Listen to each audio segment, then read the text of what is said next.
Welcome back to The Book Stop. I'm so excited to talk about today's episode. Fair warning moving forward, this podcast does contain spoilers as we go over major events within the novels. Before we get into it, don't forget to follow us on Apple, Spotify, and Instagram at The Book Stop Podcast. Knock knock. Who's there? Boo. Boo-hoo. Don't cry. It's only Halloween. Beautiful. And we're back with another episode of The Book Stop. And this is another spooky episode. Ooh. Alright, and we're back again with my roommate Sabrina. Hello, friends. And what book did you bring for us to talk about today? I brought a classic for all of you today. Maybe you'll remember this from your childhood, or maybe you aren't from Michigan, so you won't. But the Michigan Chillers series, we have two lovely books from those. The Bionic Bats of Bay City and the Mackinac City Mummies. Sounds good. And a little bit about the author. We have Jonathan Rand, who wrote this series, and he also wrote the American Chillers. So if you didn't read the Michigan, I'm sure you probably read like a book or two of the American one. Same idea right there. Jonathan Rand, actually, that is his pen name. His real name is Christopher Wright. He grew up in like Pontiac, Waterford area, which is actually the area that we work, which is super cool, but kind of weird to think about. I bet he was born in the building that we work in. Yeah, it definitely was. I think that building was like a warehouse before we started working there. I mean, it kind of makes sense for his character. Have you seen those glasses he never takes off? He's weird.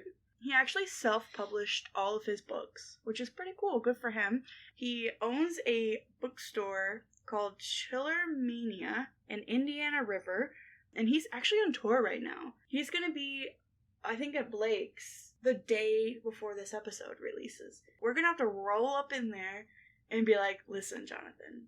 Listen, Mr. Christopher. I need you to come onto the podcast and do the American Chiller books. Yes. I agree. I think that we should go there and make him listen to the entire episode while he's, trying to meet other people. Oh, he gets like a sneak peek of the episode before it's out? Or we just play like a highlight reel for him, kind of. Perfect. You make that, and then we can take a picture with him. Perfect. That's a great idea. Well, keep an eye out for that. Might be photoshopped, but... Alright, so let's go ahead and jump into our first book. So the first one we're going to talk about is Bionic Bats of Bay City. And you've been on the podcast before, we're going to play a little game. Mm-hmm. But this one's going to be a little twist. Because what we're actually going to do is just read the backs of the book. When we went to go pick the books that we're going to read, we were reading the backs of these and we were like, oh my god, this is hilarious. We're going to go ahead, just read the backs of the books because I crack up every time. Okay, you guys ready for this? I hope you don't get too scared. Winged monsters attack an entire city. On a dark night in Bay City, Michigan, friends gather to play an innocent game of hide and seek. However, just as they begin to play, one of them sees a bat. But it's not any ordinary bat. In fact, the bat is gigantic, as big as some of the children. And there's more than one. Forced to abandon their game, 5 children must flee the vicious attacks of these giant creatures from the sky. Unable to take refuge in their homes, they must fight to survive. Where did these bats come from? How on earth did they grow to such enormous size? And most important, will the 5 children be able to defend themselves until help arrives, or will the bats have their way? It's a night of horror in Bay City, and for 5 friends, it just might be their last night alive. Dun dun dun! Dun dun dun dun! I first want to start with the cover of this book. Has one of those clip art sunburst things, and it says maximum chills guaranteed. And they weren't lying, I'll tell you what. I think this was probably one of the scariest books I've ever read, personally. This is the most scared I've ever been in my entire life. But let's jump into it. What is your favorite quote from this book that you were able to find? My favorite quote, personally, as I was reading through, I snagged this one. You can't always know what lies in the future, and our future was going to be nothing less than a night of horror. Ooh, spooky. I thought, this one was perfect. It really just gave away the whole story, like most of the book does. But it's just, you never know what can be in the future. I think it's like a nice little piece of advice for the kids, and then it's also like a back to the story. Ours is going to be scary kind of thing. Was this kind of like the end of a chapter sentence? I believe so, yeah. Yeah, so every single possible chapter in this story ends with like a cliffhanger type deal. Some foreshadowing. Yeah. That's just like gives it away. Like it's not even like you have to keep guessing. It's straight up. Here's what's next. It's kind of like a look into the future in a spooky kind of way. Yeah, so every single one of them is in a cliffhanger, which, you know, I applaud because it is hard. You want to keep somebody reading. You want to keep them going throughout the... You don't want them to put it down. So I get the appeal of wanting each one to end in a cliffhanger, but not, like, every single one of them. Maybe skip a couple and, like, let the suspense build that way.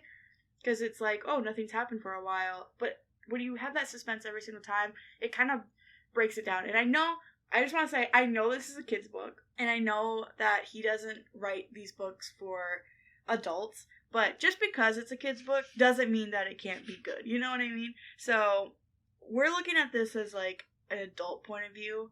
So I'm not hating on Jonathan for writing this, and obviously we're not the demographic for this series, but because I used to love these books, so I think it's kind of cool to dive in and look at it from a different perspective. Yeah, I definitely remember reading these as a kid, and just like I thought that they were so cool, but also I'm such a sissy, so they all scared me a lot. I will say they're definitely not as scary now when you read them. Maybe the clown one still. That one's a little spooky. I would say the core demographic is like 11-year-olds. I think that's like the age we kind of settled on. I can remember myself as an 11-year-old reading this. I would have thought this was just like a piece of art. This is just the most beautifully written novel ever made. Like, this was Stephen King. Exactly. I think that's actually a pretty good comparison. You know, his books are a little spooky. They're a little spooky, they're a little gory, messed up, so... Yeah. These ones aren't too gory, unfortunately. Unfortunately. Can't spare the children. My quote is, "Sometimes when you think the worst and nothing bad happens, you wonder why you ever had that thought in the first place." And Jamie, our main character, said this, and that right there is called anxiety. And that's on anxiety. I felt like that kind of also explains a lot of the book, that the kids in the story, we have Jamie in the Bats, and we have Josh in the Mummies story. They both have very bright, big imaginations, and I feel like that kind of curves the story a little bit, especially in the Bionic Bats. I thought that it was all their imagination. I didn't think it was real until they started inviting more outside forces in, and I was like, oh, okay, this is actually happening, like, in the story. Yeah. So it's actually happening. You look up and there's just a giant bat. You know what? Above you. I actually used to live in Bay City. The place that this takes place at, I know exactly where it is, like which park it's at. So it's very weird. I will say, I didn't see any big bats when I lived there. Okay. So it must have been before I got there, maybe after I left. I believe these were around like 2001 to 2005. These were published, kind of. So it might have been a little bit before your time. Before my time. There, but pretty close, honestly. Like, this could have been you. Sure.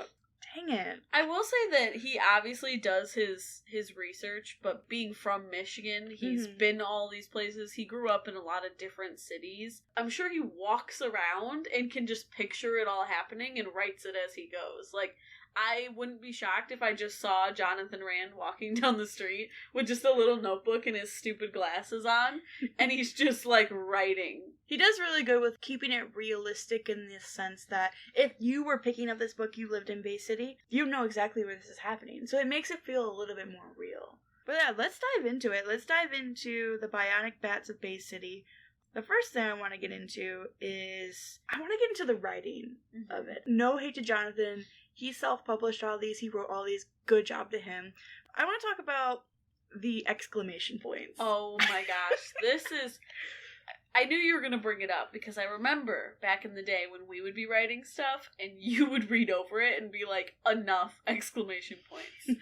And so I felt like I was reading something that I wrote when I was like 11 when I was reading this. There are way too many. There is so many exclamation points. And I get it. You wanna show the excitement, you want to show the horror, you want to show the adrenaline, but there is a lot of other ways to do it than to use exclamation point at the end of every single sentence. I'm looking at a page right now, I have the book open, and every single sentence is ending with an exclamation point. I would say that one of these books has to have the most exclamation points ever published in a book. Yeah. I would definitely say the Bats had more than the Mummies. I think it's because they have more people talking to each other, and there's a lot of yelling going on. Speaking of the people, let's jump into the characters. So we have Jamie, our main character, his younger sister Tori. We have his friends Meredith, Alec, and Bobby, which are some other characters that you see throughout.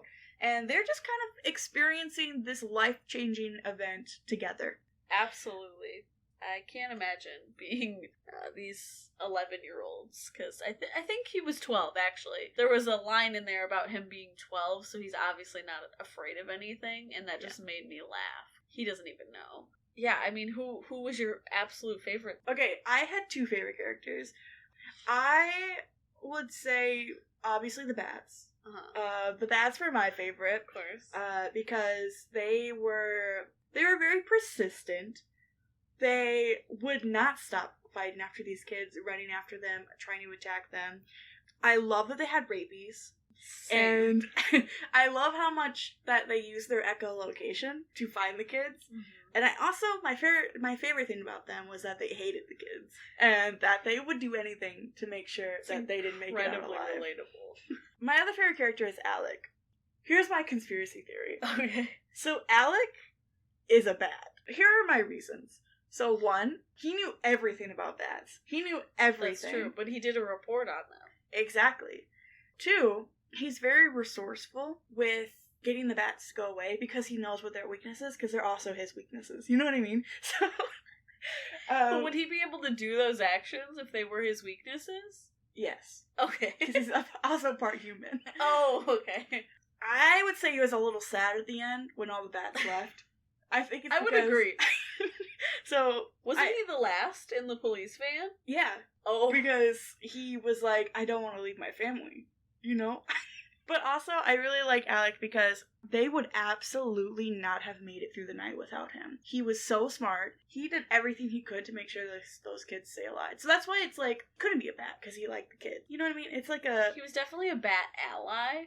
Yeah, his dad owned or worked at the baseball field that they were getting attacked at by the bats, which was a whole ordeal. And him knowing where the key was, like they wouldn't have survived without him. So I like Alec. That's true. I mean, of course, when you're being attacked by giant bats, you go right into the open field. It's like, yeah. I think they just picked the best place. I'm kind of upset because I also picked him as my favorite character, just because I liked how... He's a bat.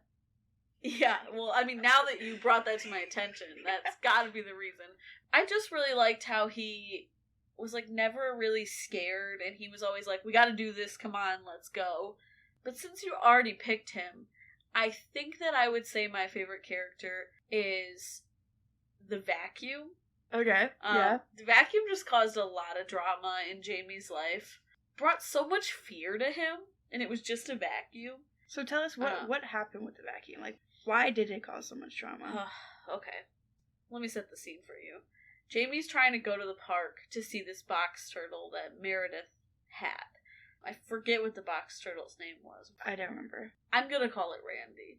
So he was going to see Randy, because Meredith was looking to let him go soon. You know, her mom wouldn't let her keep him. His mom wouldn't let him leave the house without vacuuming the living room, which we love a responsible kid, you know, doing his chores before he goes and runs the neighborhood.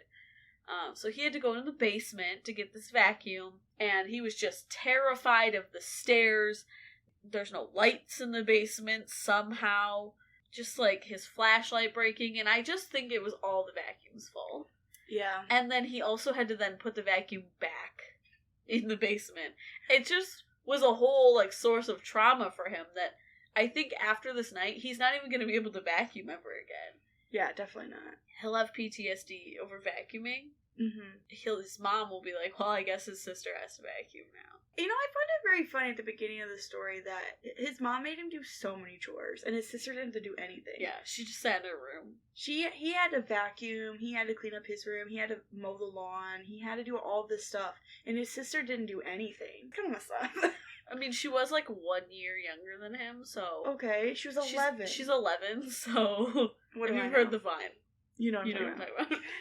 So after he does his chores, he finally gets to go out and see his friend Meredith by the river to meet the box turtle and see it finally get to go home.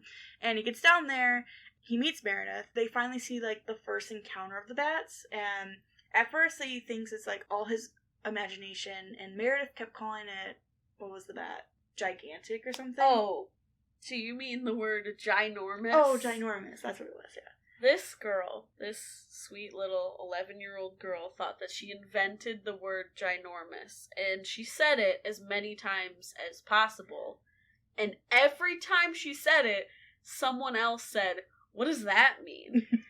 And she was like, I just put together the words gigantic and enormous, and I just say it. Let me just give you a little history lesson. The word ginormous was invented in 1940 in World War II, okay? So, unless Meredith was there and traveled into the future, if she was in World War II, I don't want to hear any of the whining from her. I just couldn't get over it, and anytime I will see the word ginormous now, it's gonna trigger me, and I'm just gonna think of Meredith. See, I got to the point where I looked it up, because I thought I wasn't reading it right, and I was like, I could have swore this was a word. So I looked it up, and then it's like, yeah, this is a word for sure. So Absolutely a word. It's like, I can't believe she invented it. That's crazy. I can't believe she invented it in 2000 when it was invented in 1940. Like, that's so crazy. But, like, the fact that she hadn't heard it before, if it's true, and it had been 60 years since this word was invented, I think she just wanted the clout.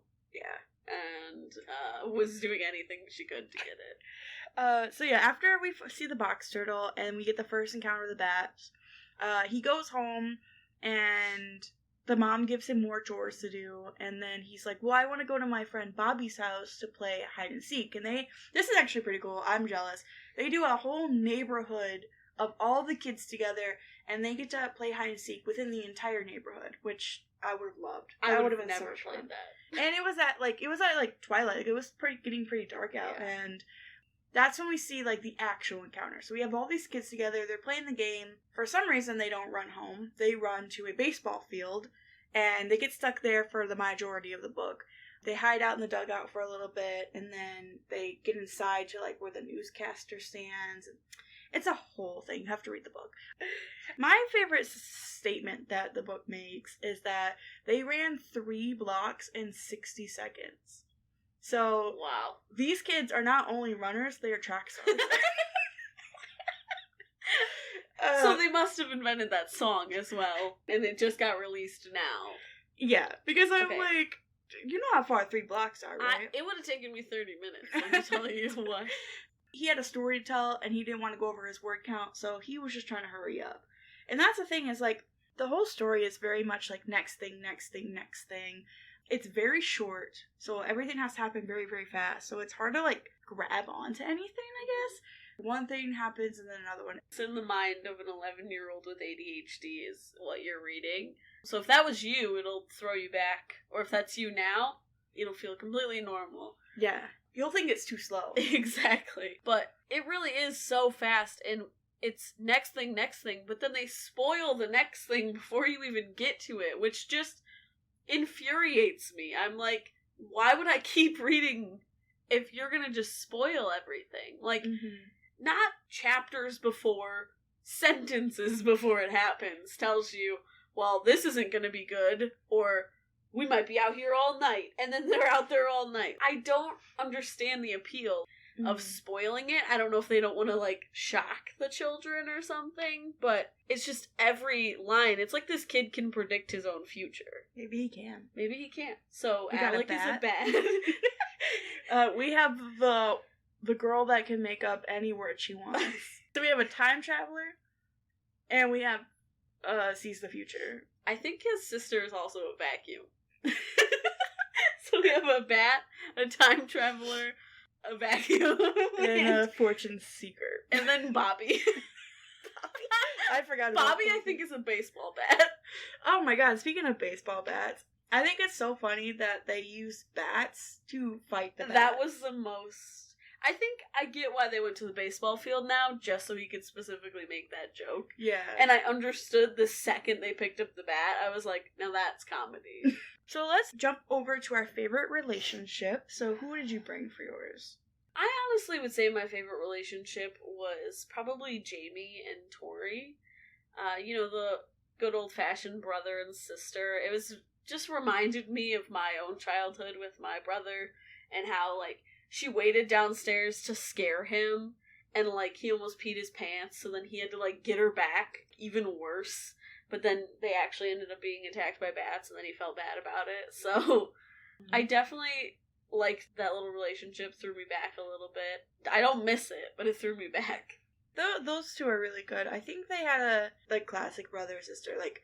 Very stereotypical, but, you know. Yeah, they fought, but they got along. Like, he was there to protect her, and she seeked out for him for help. So it's like, I think they had a good dynamic. I said my favorite relationship was all of the kids together. I think they each brought their own specific thing that helped them through the night. I also really liked how they made plans and actually stuck to them, and they didn't really argue that much. They talked to each other, thought it out. They were way too mature for 11-year-olds. They definitely would just start crying, freaking out. But I like that they just didn't argue. They were like, this is what we need to do. This is the plan. Let's run it. It was pretty much Alec that came up with the plans, which we all know he was bad. So yeah, I mean, picturing myself in this situation, like in their at shoes, 11, I probably would have just died. Like, I wouldn't have even gotten anywhere. I would have just died in the street the first bat they saw. Like, the fact that no one got hurt across the entire city. Yeah.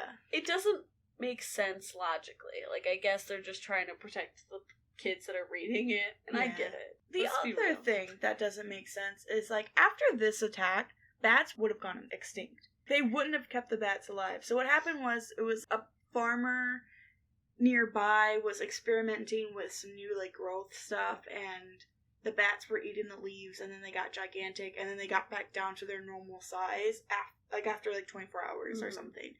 Which, no. The bats would have been exterminated if that was real life. They definitely wouldn't just be out and about anymore. No. I do have one question, though. Yeah. What part of these bats were bionic? I don't know. Isn't that, like, robotic? I think so. Like, you guys ever play with Bionicles? Let's talk about that. They were very, very strong. They were big. They flew. Oh, okay. I guess I kind of get it here. Also, this came from the 1960s, the word bionic, so Meredith didn't make it up.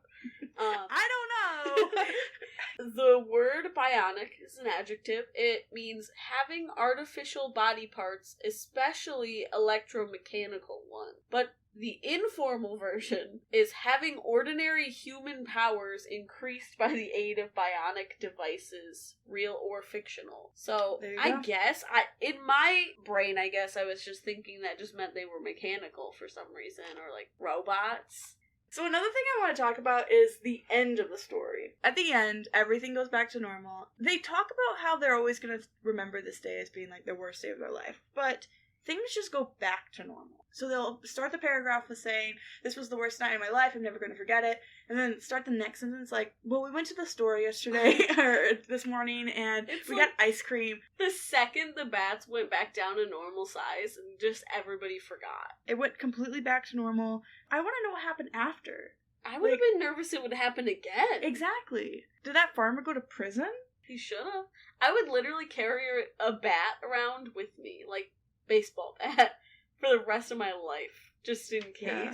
I don't know, he does that in a lot of his stories where everything just goes back to normal. But there is one thing I do like about at the end of the story, that he always introduced the main character of the next story. At the end of the Bats, he introduced Michaela, which is the main character of the next story. And in the Mummies, he does the same thing. He introduces the other kid that is part of the mega monster one. So I do like that. I think it's another cliffhanger that he loves so much. But I think he does well on that one, getting that across. I definitely think that this book was fun to read.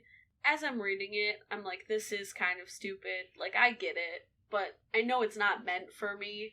If you want to just read something and just have a little bit of fun, I would definitely recommend picking up one of these, but make sure you get one of the good ones, because this Mummies one, I'm telling you, you're not gonna have a fun read, you know. The bats, it's dumb, it's kind of funny, and it's like the tiniest bit spooky, I guess. Like, if you want to pick up a book and be like, I read that book in an hour, this is your book. Exactly. If you want to flex on people of, hey, I just read a book yesterday in an hour, and then they'll be like, whoa, what book? And then don't tell them. Or say the dictionary.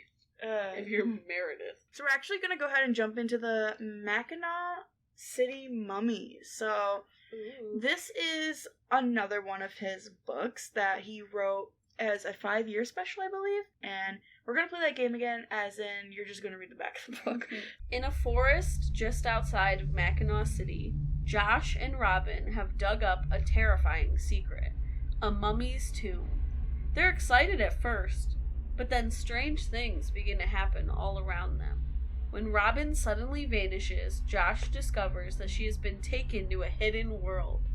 A world of mystical secrets and horrifying creatures. And what's more, the terrible ruler of this unearthly kingdom is going to turn Robin into a mummy. Can Josh stop the evil ruler in time, or will he and Robin become forever trapped in this strange world, ... as mummies? I will say one thing I do like about this is that it mentions both of the characters. Like, it's like 2 main character type of story, which is always kind of fun. Like, it introduces Josh first, and he's like doing most of the quest, but it's like to find her. So I feel like that's always a little bit of a fun twist on there. Yeah, I mean, for sure. I feel like Robin wasn't in it a lot, though. She was in it for a little bit in the beginning, and then she's in it at the end. Because a lot of it's very solo. It's mostly just about Josh. But I do like that they introduced both of them in the I don't know why she was in that one when we have plenty of main characters in the other one, and it's all about Jamie. But yeah, let's hop right into it. So what quote did you bring from this one? So I have 2 quotes for this one. They're both incredibly stupid, but they made me laugh, and so I'll read the one that happens in the story first. This one I actually kind of liked because of more so the way it was formatted. So it's like line by line. So just picture every little sentence I say is a whole separate line just breaking up an entire page. Just before I stepped into the tunnel, I had the strange feeling of being watched. I stopped. I could feel it. There was something watching me. I knew it. I turned slowly to my left. Nothing. I turned slowly to my right. Eyes. That's where I'm gonna stop it. It was a snake. Whether it was a real snake or not, I still don't really know. I just thought that was kind of fun. He doesn't really play with that as much in the other book, or I guess he plays with it a little bit more in this one, but it almost felt like actual suspense rather than them just telling me immediately what's happening. Like, if it would have just been like, I could feel it, it felt like a snake was watching me, and then kept going, like, that's what the other one felt like. And most of this was, you just tell me everything that's happening right before it happens. You know, just a little something different. I love when they break up the page like that. It kind of just changes your little scenery for a second. My other one was, "Hey, you nasty flying cat," I shouted. "Put me down, put me down." Do you think it listened to me? No way. Like, this is the kind of ADHD 11-year-old dialogue that we're talking about, where it's just talking to yourself in your head. And I know we all still do this as well, but saying something and then answering it in his head of, do you think the nasty flying cat listened to him? Obviously not. It should have just been implied. He didn't have to say it. So that line just made me laugh. It was just like good comedic relief, I guess. You know, the spookiest story I've ever read. Yeah, for sure the spookiest book ever. Yeah, I like the first one definitely more than the second one. The first one, I definitely agree, like, so this one has more of that suspenseful feel to it. This one is better than the Bats one, but it's not better at all. It's definitely better written. Yes. You can see more techniques in it, actually, and it's a little more quality work. You can feel it. This is a 5-year special anniversary book. The other one, though, is just too good and just too dumb. It speaks to my soul more. This one speaks to the, like, inner writer in a person. Yeah. Of, like, oh, this is more pleasant to read a little bit. The thing is that this one doesn't have any plot. I don't know. I personally couldn't find it. Felt like this one was very boring. I had a lot harder time to get through because it didn't make any sense to me. So maybe because it was a bit too historical, I guess. Like, there was a bit too much research into it. But let me give you my quote, and then we'll reconvene with that idea. So my favorite quote was, "I stepped into the dark tunnel and began to walk, and walk, and walk more. Farther, deeper. The tunnel grew wider, then smaller. Wider again. It felt like I had walked 1,000 miles. Then..." The suspense is killing me. I get it, finally. I get it. Okay. Then the tunnel abruptly stopped. It just stopped at a solid rock wall. "Okay," I said aloud, holding the glowing pyramid before me. Let's talk about the okay. The amount of suspense it builds up. Like, you're seeing this kid walk down this tunnel, and it just keeps going, gets wider, smaller, whatever, and then he just stops and just, okay. I couldn't stop laughing when I read it the first time, but that was even worse, just trying to read it there. You didn't even read it. I was reading it. That actually made it worse, I think. But yeah, that was a golden sentence to me. Just, okay. Okay, I said it loud.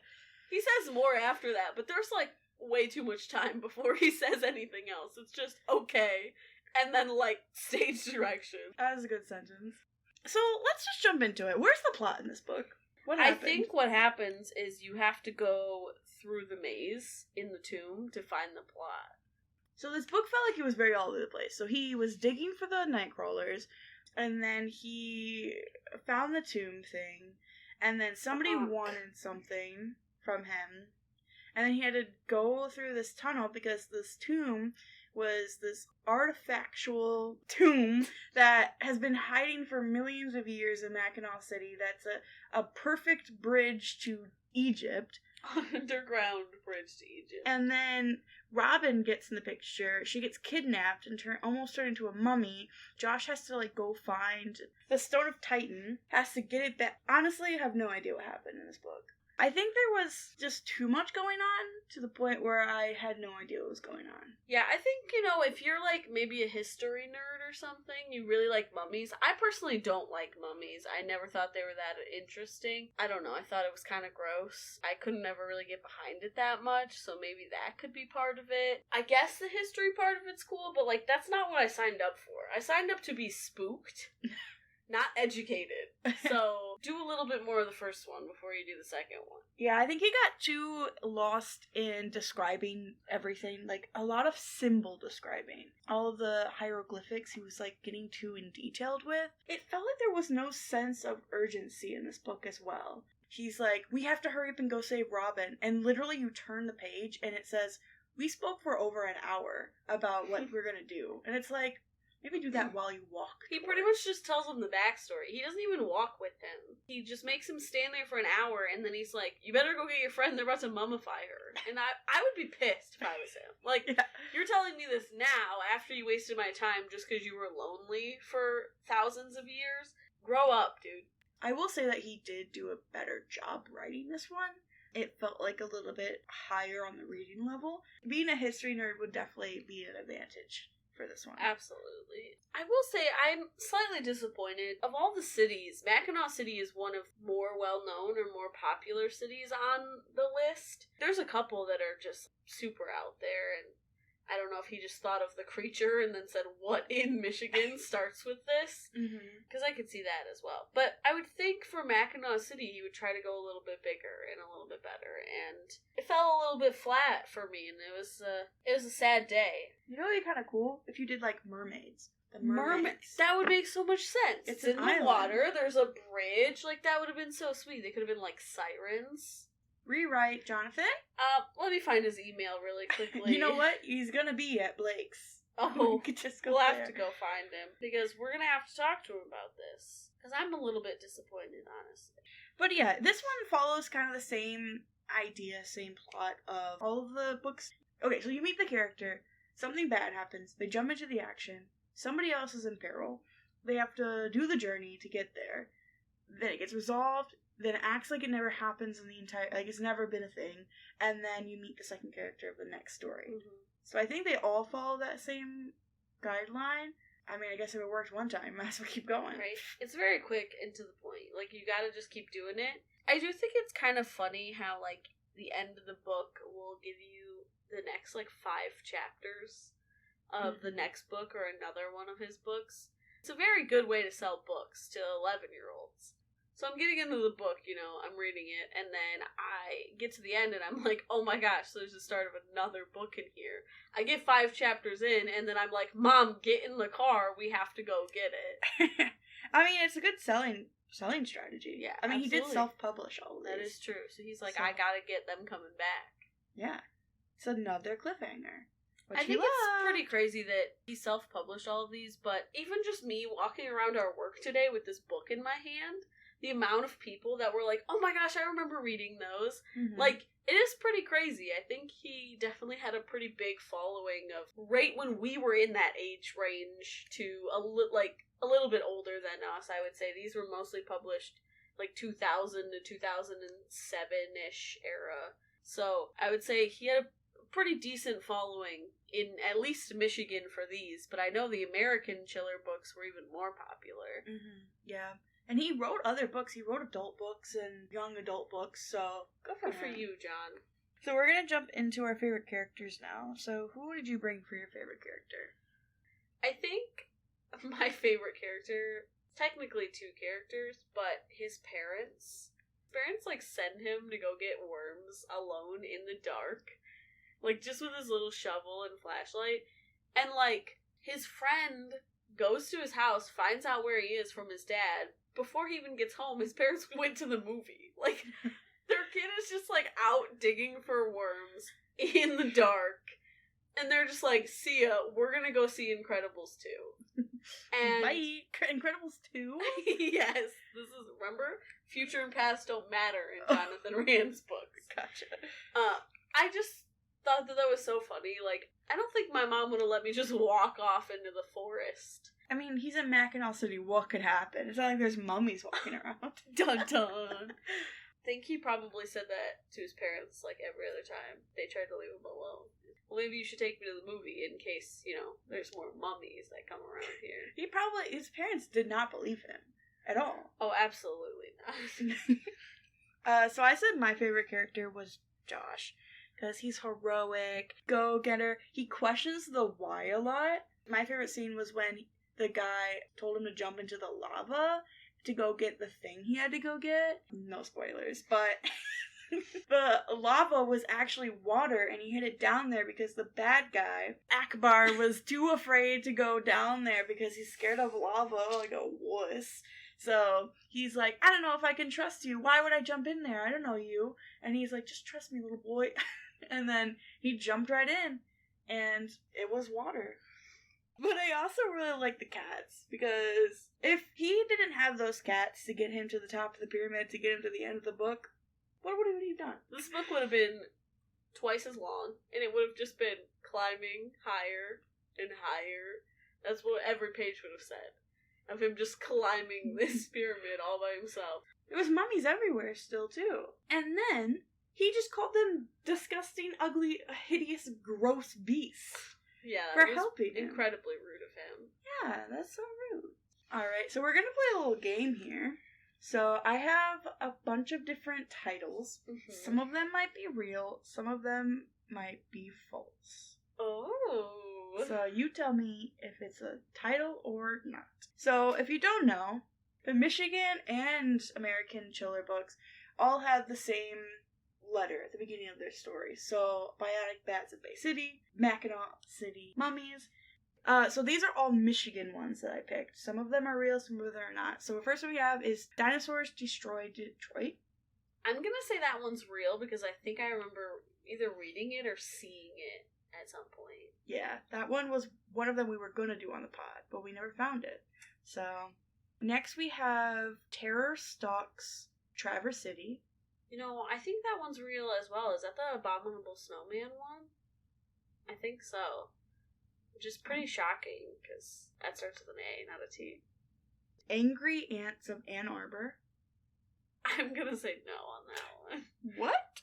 Even though I would be kind of scared of, like, killer ants. Yeah. Like, are they big? Sure. Are you writing these ones Yeah. that don't exist yet? These were actually really fun to make. I get the appeal of doing this. I'm sure this is so fun to do. And for him to make money off of it is just even better. Like, yeah. Is it really that hard to write these stories? Probably not. Do it then. We're starting a new business. Next we have Gruesome Ghouls of Grand Rapids. I feel like there's gotta be a Grand Rapids one, but I don't really like the word gruesome. I think that Meredith made it up, so I'm gonna say no. That one is one. Oh, yeah. I don't remember that one, so I must not have read it. Menacing Monsters of Muskegon. I don't like when they're adjectives. I don't feel like he uses those that often. Oh, yeah, he does. Never mind. We'll say that one's real. I made it up. Oh, look at you, Mrs. Rand. Jesus, He's wish. already married. Oh, dang it. Great Lakes Ghost Ships. Now, so you see, that one's not a city, but, like, part of Michigan still. We'll say no. That one is real. Whoa. Yeah. Wailing Witches of Waterford, which he's from. So. He is from Waterford, but I don't ever remember seeing Waterford on a title somewhere. Trying to trick me. Yeah, it was one. I made it up. Oh, look at you. I should have trusted my gut. I knew I've never seen Waterford printed on a book. Alright, next we have Creepy Clowns of Kalamazoo. Now, I know that one. I've read that one. Scarred me for life. He did the case for that one. Yeah. And then Frightening Frankenstein of Flint. I'm gonna say that's fake. Yep. But yeah, that one was fun to make. I liked a monster, and I was like, what can I put in there? So, makes it easier. I'm sure he's the same tactic, so. Yeah, that's his. I actually called him up, and it's like, how did you make these titles? And he's like, that's what I did. And I was like, oh, perfect. And then you gave him the ones that you made, and you were like, here's some more books to make. Yeah, exactly. As you should. Interesting enough, though, he hasn't published a book since 2015. That's crazy. Yeah. How much is his net worth? Well, this was a question that I myself asked while reading this mummy book. I wanted to know how much money I could be worth if I just made a bunch of books about Michigan cities that are for 11-year-olds. I mean, he did American ones, too. That is true. Cities. But I'm sure that they're the same type of quality as these ones. Mm-hmm. I get it's hard to make a book, whether it's great quality or not. So I do applaud him on that always. I do want to know, though, does he make his own covers, or does he have those professionally done? I don't know. They are quite stunning.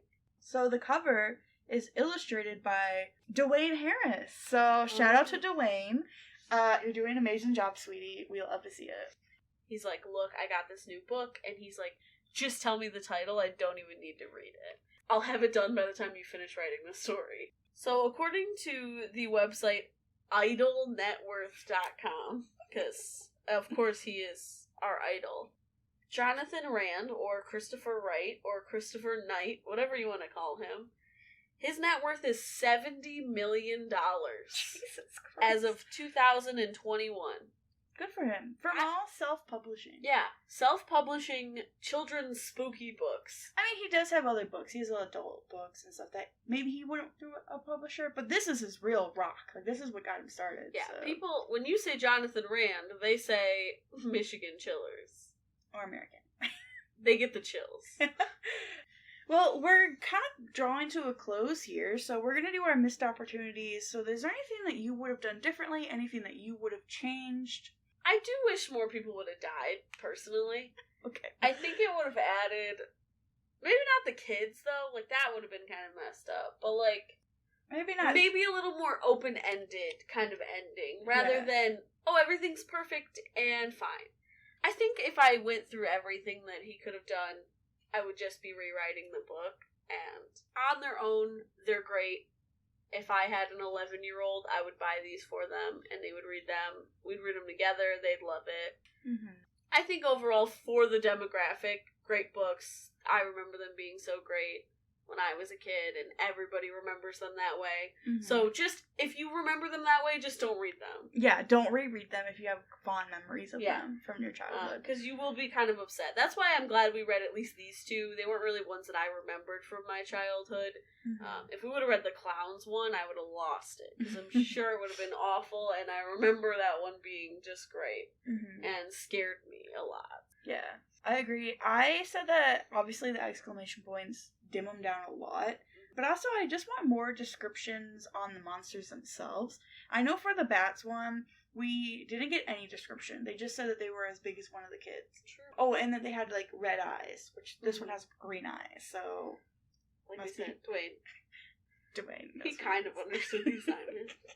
But yeah, I wish there was more description on the monsters themselves, and then just more descriptions on, like, other things. Instead of just being, like, bland and giving, like, an idea of it, just going a little bit more descriptions on that, so. I do agree. I think there are parts where it kind of just repeated the same things over and over when he could have easily, like, described the characters. I couldn't tell you what any of these characters looked like. I think Meredith had red hair. I think I remember that from, like, one scene, or I'm just making it up completely, but there was, like, no character description. It was just, like, their name, and then they would just, you kind of got a little bit about them from them talking and their actions, but even then, not that much. Like, there's no connection with the character, which, if you're an 11-year-old, you kind of want to connect to this other 11-year-old. Maybe put yourself in their shoes. Maybe you guys have the same color hair, or the same color eyes, or the same things, but we don't know anything about them. Or you're a bat. Or you're a bat, and you relate to Alec like I do. I think I'm gonna be Alec for Halloween this year. Perfect. And I'm just gonna dress as the bat. I'm gonna be the pool of lava. Okay. Is there anything else you want to talk about? I just overall wanted to thank Jonathan Rand for being such an icon, a legend, an inspiration. The man, the myth, the legend himself. Yeah, exactly. I did want to state as well, as far as I could see, he had written 109 books. Written and published 109 books. Self-published. Yeah, most of them. Not entirely sure about all of them, but all the American and Michigan self-published. So I assume he wouldn't stray from that if he was doing good on it. Mm-hmm. But 109 books, that's a lot. It's cool that he found something that he likes and stuck to it, and now it's worth $70 million.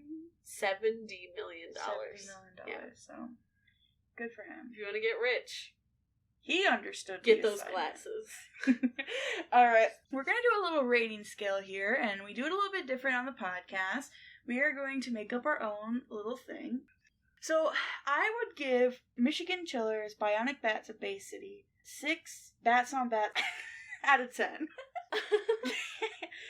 I think it was probably one of the better ones. I found it thrilling. I found it kept my attention for sure. I read this one very quick because I honestly couldn't put it down because I was like, the more I read, the more I'm just hysterically laughing. Mm-hmm. So yeah, I definitely agree. This one was a fun read. Better of the two picks. I would probably rate it, I don't want to say the same number, but that's in a really good ballpark.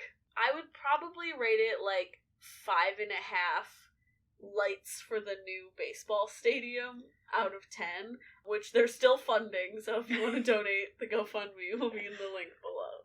Yeah, because it was a bit dark out there. Pitch black, kids had no lights. Like, how could they play baseball in the dark? They can't. No, they can't. And then hopping over to Mackinac City Mummies, I would give this book 3 overused exclamation points out of 10. Didn't love this one. I love the history on it. I think that was kind of cool. I just wish there was more of a plot. I wish I understood what was happening.